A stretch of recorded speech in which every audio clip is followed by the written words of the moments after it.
Iran युद्ध की tension के बीच तुर्की के राष्ट्रपति ने नेतन्याहू को नई धमकी दे दी है। प्रेसिडेंट एर्दोआन ने इजराइल को दुनिया का दुश्मन बताते हुए बहुत जल्द एक्शन लेने का ऐलान किया है। अल्बानिया दौरे पर पहुंचे एर्दोआन की तरह ईरान भी अब अरब देशों की गोलबंदी में जुटा हुआ है। इस बीच सऊदी क्राउन प्रिंस मोहम्मद बिन सलमान की एक तस्वीर ने अमेरिका को दहला दिया है।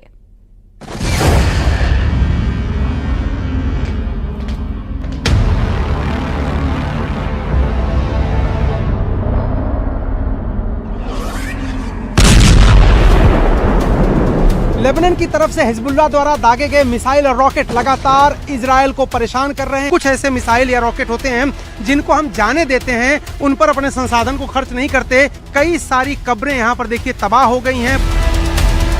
एक रॉकेट आके गिरा है जिसकी वजह से तबाही का जो मंजर है वो आप देख सकते हैं। यहाँ पर देखिए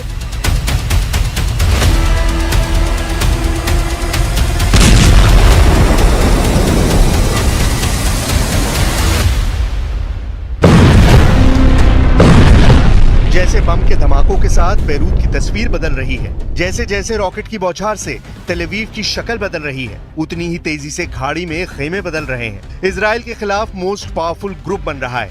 इस ग्रुप में होड़ ये लगी है कि जल्द से जल्द ईरान से दोस्ती की जाए और इजराइल के साथ अमेरिका को हद में लाया जाए। कई तस्वीरें हैं जिन्होंने अमेरिका और इजराइल की टेंशन बढ़ा दी है।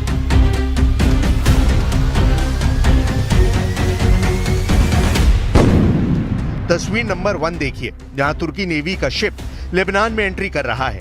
शिप पर तुर्की के किलर कमांडो एक्शन मोड में दिख रहे हैं। दूसरी तस्वीर अल्बानिया से आई है, जहां प्रेसिडेंट एर्दोआन इजराइल विरोधी गुट के विस्तार के लिए पहुंचे हैं। तीसरी तस्वीर तो ऐसी है जिसने इजराइल और अमेरिका दोनों को थर्रा दिया है। सऊदी अरब के रियाद में क्राउन प्रिंस सलमान से ईरान के विदेश मंत्री की मुलाकात ने अरब वर्ल्ड में नए समीकरण पर मोहर लगा दी है।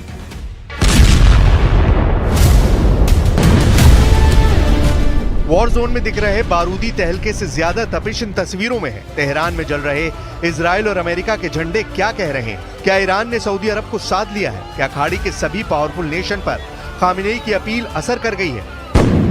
सऊदी क्राउन प्रिंस मोहम्मद बिन सलमान और ईरान के विदेश मंत्री अब्बास अराक्ची की मीटिंग में युद्ध तनाव पर चर्चा हुई है। प्रिंस सलमान ने ईरान के विदेश मंत्री से वॉर टेंशन कम करने का वादा भी किया है। सऊदी प्रिंस से मीटिंग के बाद ईरान के विदेश मंत्री कतर का दौरा करेंगे।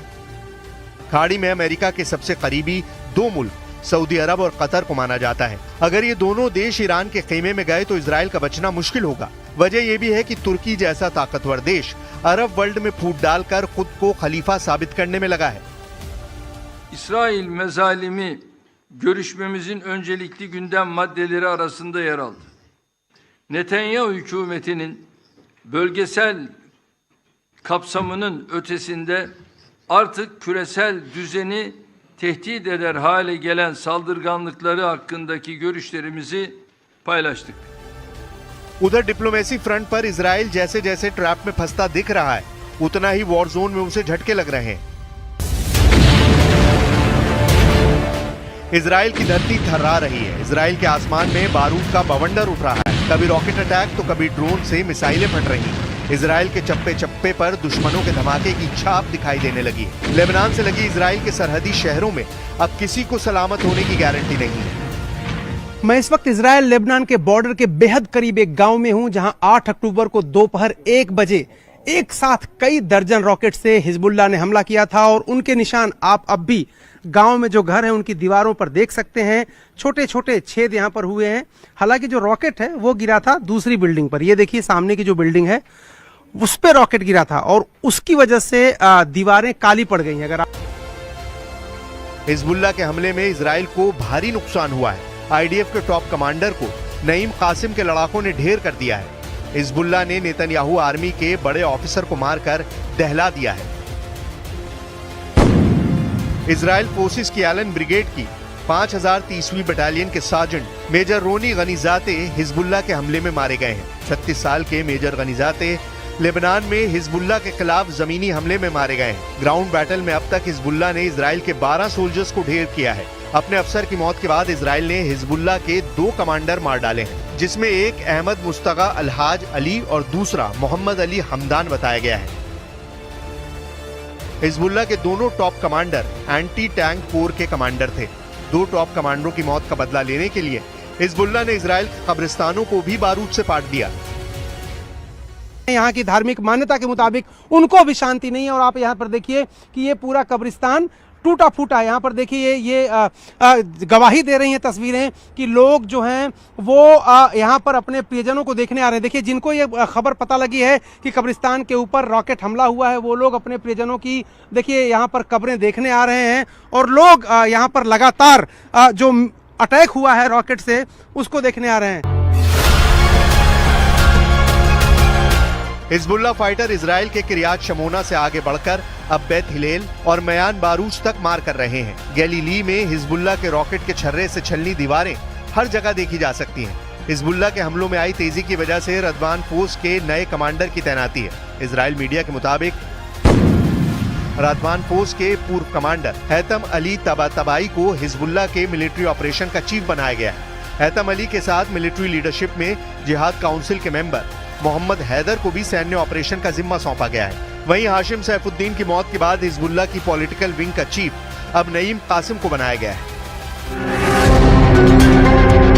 नए कमांडरों की यही तिकड़ी नेतन्याहू से नसरल्लाह की मौत का बदला लेगी, लेकिन अमेरिका के रहते ये मुमकिन नजर नहीं आ रहा है। सुपर पावर ने इजराइल को इतने हथियारों से लैस कर दिया है कि उसे युद्ध में परास्त करना हिजबुल्लाह तो क्या कई देशों के बूते की बात नहीं। ब्राउन यूनिवर्सिटी के कॉस्ट ऑफ वॉर प्रोजेक्ट की एक नई रिपोर्ट से पता चला है कि अक्टूबर 2023 से अब तक अमेरिका ने इजराइल पर 22.76 बिलियन डॉलर खर्च किए हैं।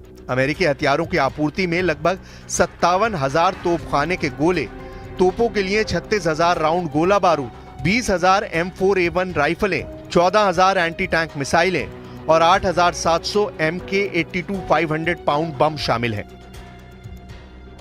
इजराइल के लड़ाकू जेट हों या फिर डिफेंस सिस्टम, सब के सब सुपर पावर के बजट से चल रहे हैं।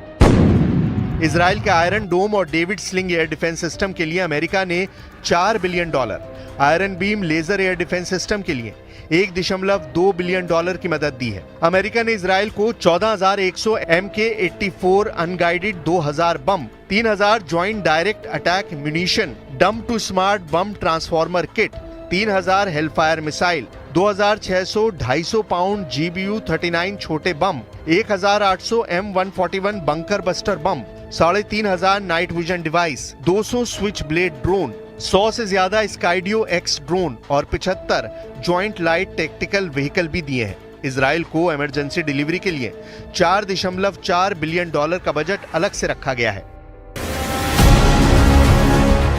यानी पूरी दुनिया एक तरफ और इजराइल एक तरफ। अमेरिका इजराइल के साथ युद्ध में है, हर तरफ से है, चाहे हथियार हो, चाहे बाहुबल हो, चाहे एटम बम हो। इजराइल को जिसकी जरूरत होगी सुपर पावर वो देगा, लेकिन युद्ध में कभी भी इजराइल को झुकने नहीं देगा। अमेरिका की यही गारंटी नेतन्याहू को सभी दुश्मनों से भिड़ने की पावर देती है। सुपर पावर का इजराइल के साथ खड़े रहना उसकी जीत और वजूद दोनों के लिए जरूरी भी है, वरना बारूद के ढेर पर बैठे इजराइल को ईरान और तुर्की जैसे दुश्मन देश कभी भी जलाकर राख कर सकते हैं।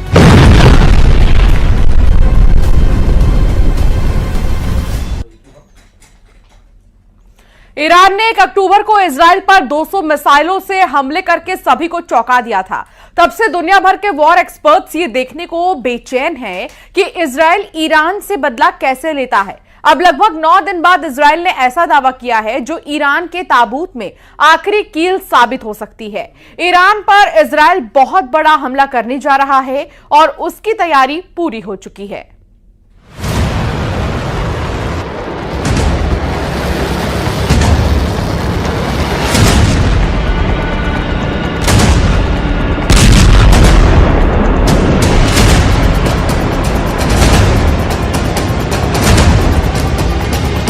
हमले को तैयार इजराइल, देखते रह जाओगे खामनेई।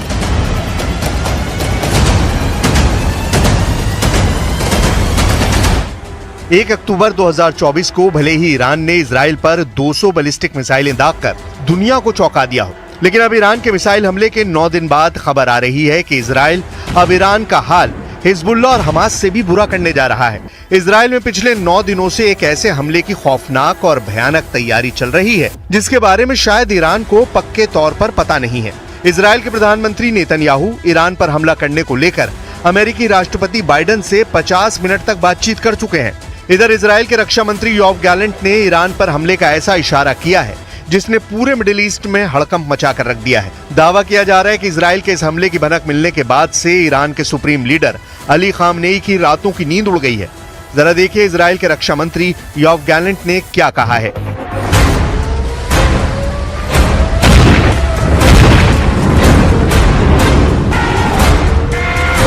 ईरान को समझ नहीं आएगा क्या हुआ और कैसे हुआ।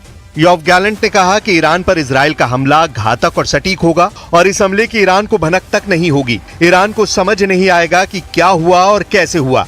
योव गैलेंट का यह बयान इजराइल पर ईरान के मिसाइल हमलों के जवाब में आया है। सूत्रों की माने तो इजराइल ईरान के प्रमुख तेल ठिकानों को निशाना बनाने की योजना बना रहा है। माना जा रहा है कि हमले ईरान की अर्थव्यवस्था को गहरा नुकसान पहुंचाने के लिए होंगे, क्योंकि ईरान की बड़ी आर्थिक ताकत उसके तेल क्षेत्र है। इसके अलावा इजराइल ईरान के परमाणु ठिकानों पर भी बहुत बड़ा हमला कर सकता है। 50 मिनट में हुई सीक्रेट डील, उड़ा दो ईरान के एटमी ठिकाने।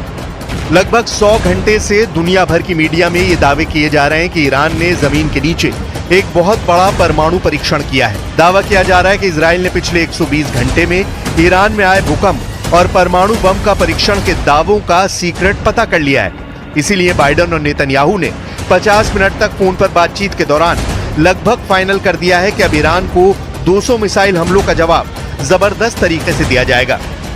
התקפות שהאיראנים תקפו אותנו לפני זמן קצר.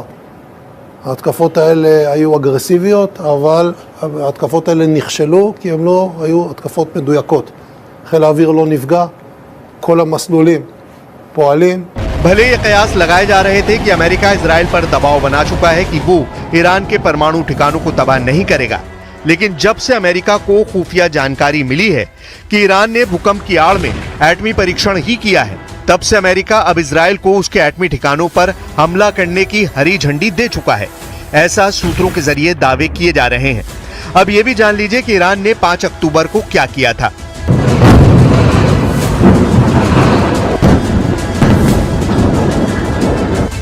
इजराइल के साथ बढ़ते संघर्ष के बीच 5 अक्टूबर को ईरान के सिमनान प्रांत में रिक्टर पैमाने पर 4.6 तीव्रता का भूकंप दर्ज किया गया।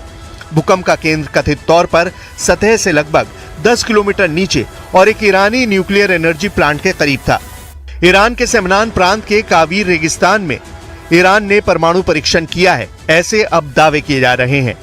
भूकंप के समय और परमाणु सुविधा के करीब होने के कारण इस बात की अटकलें लगाई जा रही हैं कि ईरान ने परमाणु बम का परीक्षण किया है। दावों के मुताबिक भूकंप का केंद्र सतह से लगभग 10 किलोमीटर नीचे और एक ईरानी न्यूक्लियर एनर्जी प्लांट के करीब था।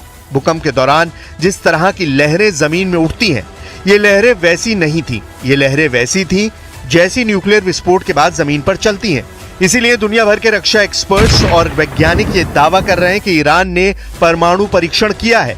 ईरान ने इन दावों का खंडन नहीं किया है, जिसमें दावा किया जा रहा है कि ईरान ने एटम बम का टेस्ट किया है।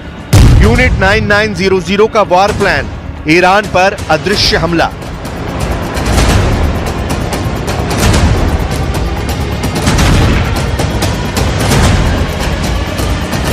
ईरान पर इजराइल एक बड़ा हमला करने जा रहा है, जिसमें हवा और समुद्र के रास्ते सबसे बड़े भीषण हमले होंगे। 1 अक्टूबर को जब ईरान ने बैलिस्टिक मिसाइलों से इजराइल पर हमला किया था, तो उस वक्त ईरान की हाइपरसोनिक मिसाइल फतेह 1 और फतेह 2 ने इजरायली सैन्य ठिकानों को काफी नुकसान पहुंचाया था। उस वक्त इजराइल का एयर डिफेंस सिस्टम आयरन डोम, एरो 2, एरो 3 और डेविड स्लिंग सभी ईरानी मिसाइलों को रोक नहीं पाए थे। लेकिन इजराइल के रक्षा मंत्री का साफ कहना है कि ईरान का मिसाइल हमला नाकाम रहा है और अब हम उन पर हमला करने जा रहे हैं। जरा देखिए इजराइल डिफेंस फोर्स की जासूसी यूनिट 9900 को लेकर रक्षा मंत्री योव गैलेंट क्या कह रहे हैं। खबरों के मुताबिक इजराइल के रक्षा मंत्री योव गैलेंट ने आईडीएफ की खुफिया यूनिट 9900 के कमांडर्स से बातचीत की है। दावा किया गया है कि ईरान पर जबरदस्त हमले का प्लान आईडीएफ की खुफिया यूनिट 9900 ने बनाया है। आईडीएफ की खुफिया यूनिट 9900 ने ईरान में तेल कुएं, एटमी ठिकाने, राष्ट्रपति भवन, खामनेई के घर पर हमले का प्लान बनाया है। इसके अलावा आईडीएफ की खुफिया यूनिट 9900 ने ईरान के टॉप कमांडर पर हमले का प्लान बनाया है, जिसने 200 बैलिस्टिक मिसाइलों से इजराइल पर हमले का नेतृत्व किया था। खबरें ये भी है कि आईडीएफ की खुफिया यूनिट 9900 का वॉर प्लान इतना जबरदस्त है कि इजराइल के रक्षा मंत्री ने इशारों ही इशारों में कह दिया है कि इजराइल अब ईरान पर ऐसा हमला करने जा रहा है कि ईरान को पता ही नहीं चलेगा कि क्या हुआ, कब हुआ और कैसे हुआ। अब सवाल उठता है कि क्या इजराइल से 2000 किलोमीटर दूरी पर मौजूद ईरान पर हमला करना इतना आसान होगा, क्योंकि ईरान की मिसाइल पावर जबरदस्त है। ईरान के सुप्रीम लीडर अली खामनेई भी 4 अक्टूबर को दावा कर चुके हैं कि ईरान का मिसाइल हमला शानदार रहा है। लगभग 5 साल बाद हजारों ईरानियों के बीच में खामनेई ने ऐलान किया कि ये तो अभी इजराइल ने ईरान का मिसाइल ट्रेलर देखा है, अगर जरूरत पड़ी तो ईरान इजराइल के वजूद को मिटाने के लिए बहुत बड़ा मिसाइल हमला कर सकता है।